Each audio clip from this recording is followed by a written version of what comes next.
YouTube پہ ہم سے اکثر لوگوں نے یہ سوال کیا ہے کہ جی آپ کی جو ٹیکنیکس ہے، خاص کر یہ جو آپ کی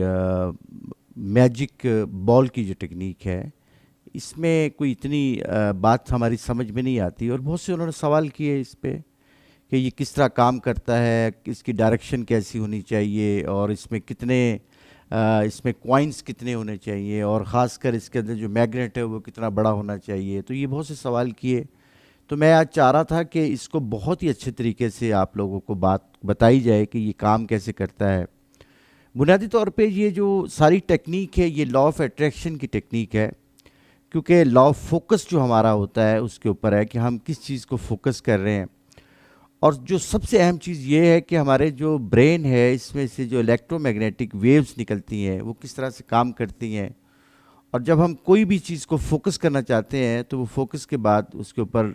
جو فلفلمنٹ کی طرف کیسے جاتی ہے۔ تو آج ہم اس ٹیکنیک کے بارے میں آپ کو تھوڑا سا بتائیں گے۔ سب سے پہلی بات یہ ہے کہ آپ نے کوئی بھی، یہ ہمارے گھر کی ایک ہم نے بنا کے اس میں رکھی ہوئی ہے کہ اس میں ہم نے یہ تمام جو ہماری جو فیملی نے جو آگے فیوچر میں جو کام کر رہے ہیں 5 سال میں، 7 سال میں، 3 سال میں، تو اس کی پوری ڈیٹیل ہم نے اس کے اندر لکھی ہوئی ہے کہ ہماری برننگ ڈیزائر کون کون سی ہیں، نمبر 1، نمبر 2، نمبر 3، نمبر 4 اور نمبر 5، 5 برننگ ڈیزائر ہم نے اس کے اندر لکھ کے رکھی ہوئی ہیں۔ تو اس کو میں بتاتا ہوں کہ ہم نے اس کو بنانا کیسے ہے۔ تو سب سے پہلے تو ہم اس کو یہ کریں گے کہ آپ نے ایک باؤل لینا ہے۔ باؤل جو ہے آپ کا شیشے کا ہو اور کرسٹل ہو تو زیادہ بہتر ہے، کیونکہ اس میں سے آپ جو کچھ بھی اس کے اندر ہو وہ آپ کو نظر آنا چاہیے۔ تو سب سے پہلے تو آپ نے اس باؤل کو اپنے ہاتھ میں پکڑنا ہے، اور اپنے چکراز جو ہے آپ کے 7 جو چکرز ہیں آپ کی باڈی میں ان کو ایکٹیو کرنا ہے۔ اور اگر آپ مجھے کہیں گے تو میں بھی اس کو ایکٹیو کر سکتا ہوں، ویسے بہت سی ویڈیوز میری پڑی ہوئی ہیں، اس کو بھی آپ دیکھ کر کے اپنے چکراز کو ایکٹیو کر سکتے ہیں۔ اگر کسی بات کی سمجھ نہ آئے تو پھر میں بھی حاضر ہوں آپ کے لیے۔ تو سب سے پہلے آپ نے اس کو پکڑنا ہے اور اپنے چکراز کو ایکٹیو کرنا ہے۔ جیسے فرض کریں کہ میرے جو 7 چکراز ہیں وہ ایکٹیو ہو چکے ہیں، تو سب سے پہلے میں نے اپنے اورے کو انہانس کرنا ہے، اپنے چکراز کو ایکٹیو کرنا ہے، اور اس کے بعد جب یہ ہیل ہو جائے گا ہمارا جو باؤل ہے، تو اس کے بعد جو سب سے پہلے کام کریں گے ہم وہ یہ کریں گے کہ ہماری جو وشیز ہیں، ہماری جو بھی ہم نے کوئی ڈیزائر ہیں، تو سب سے پہلے ہم نے اپنی ڈیزائر کو اس میں رکھنا ہے۔ اور اس کے بعد جو میگنیٹ ہیں ہمارے، آپ نے 1، 2، 3 جتنے بھی آپ کے پاس اویلیبل میگنیٹ ہیں، آپ نے اس کو میگنیٹس کو اس کے اندر رکھ دینا ہے۔ اب وہ جو آپ کی فیلنگ اور آپ کی ڈیزائر آپ نے رکھ دی، اب اس کے بعد آپ نے اب روزانہ کی بنیاد پہ جیسے باہر جاتے ہیں کوئی کام کاج کے لیے، کوئی چیز سودا خریدنے کے لیے جاتے ہیں، تو کچھ چھٹا ہمارے پاس ہوتا ہے، خاص کر یہ ہمارے کوائنز ہوتے ہیں۔ تو آپ روزانہ کی بنیاد پہ 1، 2، 3، 4 جتنے بھی کوائنز آپ کے پاس آتے ہیں آپ اس کے اندر ڈالتے جائیں، اور فرض کریں کہ آپ کے کوائن جو ہیں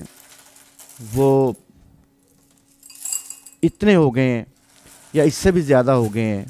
تو آپ نے ان کوائنز کا اس کے اندر رکھ دینا ہے۔ اور اگر فرض کریں یہ کوائن بھر جاتا ہے یہ آپ کا، تو اس میں سے آپ نے کچھ کوائن جو ہیں جا کے چیریٹی کر دینی ہے، باہر جائیں جہاں پہ بھی گھر میں کام کرنے والی کوئی خاتون ہے، خاص کر گھروں میں جو ہماری ماسیاں آتی ہیں ان کو بھی آپ دے سکتے ہیں، اور ان کے بچے ہوتے ہیں ان کو بھی دے سکتے ہیں۔ باہر بچے اگر کہیں پہ بانٹنا چاہیں بانٹ دیں، یا راستے میں کہیں آپ کو کوئی فقیر نظر آئے ان کو دے دیں آپ یہ والے۔ اور دوسری بات جو بڑی اہم ہے وہ یہ ہے کہ کیا اس کی ڈائریکشن کیسی ہونی چاہیے۔ تو آپ اگر فرض کریں کہ گھر میں ہیں تو آپ نے اس کو مغرب سائڈ پہ رکھنا ہے، اپنے گھر کی مغرب جو سائڈ آپ کی ہوگی، اور جو آپ کا جہاں پہ آپ بزنس کرتے ہیں تو آپ نے اس کو مشرق سائڈ پہ رکھنا ہے اس کو۔ اور جو سب سے اہم چیز اس کے اندر جو بڑی اہم ہے وہ یہ ہے کہ اس کو نظر آتے رہے، کنبے کے سارے افراد جتنے بھی آپ کے ہیں ان کو نظر آنا چاہیے۔ تو بہت سے لوگ کہتے ہیں جی اس میں سے بچے نکال لیتے ہیں پیسے یا اس طرح سے، میں کہ یہ تو آپ نے اپنے بچوں کو سمجھانا ہے کہ یہ جو ہم کر رہے ہیں یہ ایک ٹیکنیک ہے، اور اس میں سے ہم نے اس طرح سے پیسے نہیں نکالنے کہ جس کی بنا پہ یہ نیگیٹو ہو جائے آپ کا. کیونکہ اگر ہم اس پہ سے پیسے نکالنا شروع کر دیں گے اور وہ نیگیٹو طریقے سے نکالیں گے تو اس کا جو امپیکٹ ہوگا اوور آل وہ نیگیٹو ہو جائے گا. تو اس لیے ہم نے اسے پازیٹیو رکھنا ہے زیادہ سے زیادہ. اچھا دوسری بات یہ ہے کہ کیا تمام گھر کے افراد اس کے اندر پیسے ڈالیں گے؟ جی اس کے اندر پیسے تمام گھر کے افراد ڈالیں گے. اگر فرض کریں، ایک خاتون نے مجھ سے سوال کیا تھا کچھ دن پہلے کہ جی اگر فرض کریں گھر کے تمام افراد اپنے اپنے باؤل بنائیں تو کیا یہ زیادہ افیکٹو نہیں ہوگا؟ تو میں نے کہا تھا کہ بالکل یہ زیادہ افیکٹو ہوگا کہ اگر گھر کا ہر فرد جو ہے اپنے لیے علیحدہ سے بناتا ہے تو زیادہ افیکٹو ہوگا. اور اگر جیسے ہی اس کے اندر پیسے بڑھتے چلے جائیں اور بڑھتا چلے جائیں تو آپ نے اس کو ضرور جو ہے چیریٹی کرتے رہنا ہے ساتھ ساتھ. اور دوسرا اس کے اوپر آپ نے نظر رکھنی ہے، وہ جو آپ کی فیلنگز ہیں، جو آپ کی الیکٹرو میگنیٹک ویوز ہیں، جو جب آپ اس کے بارے میں سوچیں گے، اپنی ڈیزائر کے بارے میں سوچیں گے، اپنی برننگ ڈیزائر کے بارے میں سوچیں گے، تو وہ جو بھی آپ کی فیلنگ آپ کی اس بال کے ساتھ جو آپ کی اٹیچ ہو جائیں گی تو پھر آپ کا یہ زیادہ اس کی افیکٹونیس بڑھ جاتی ہے. تو اس لیے آپ نے زیادہ سے زیادہ ایسی جگہ پہ رکھنا ہے جہاں پہ یہ آپ کو نظر آتی رہے. کیونکہ میں نے یہ دیکھا بہت سے گھروں میں جب جاتا ہوں تو کہتے ہیں جی ہماری ڈیزائر پوری نہیں ہوئی، تو پتہ چلتا ہے کہ انہوں نے ایسی جگہ پہ چھپا کر کے اس کو رکھا ہوا ہے کہیں پہ جہاں پہ 2 3 4 5 مہینے ان کے ساتھ اس کا واسطہ ہی نہیں پڑتا. تو ضروری ہے کہ آپ ایسی جگہ پہ رکھیں، جیسے فریج وغیرہ ہمارے ہوتی ہیں تو ہماری وہ سائٹ جو ہماری ہوتی ہے اس کے برابر ہوتی ہیں، ہماری نظر میں آتے رہتی ہیں، تو کسی ایسی جگہ پہ رکھیں جہاں پہ آپ کی نظر سے گزرے.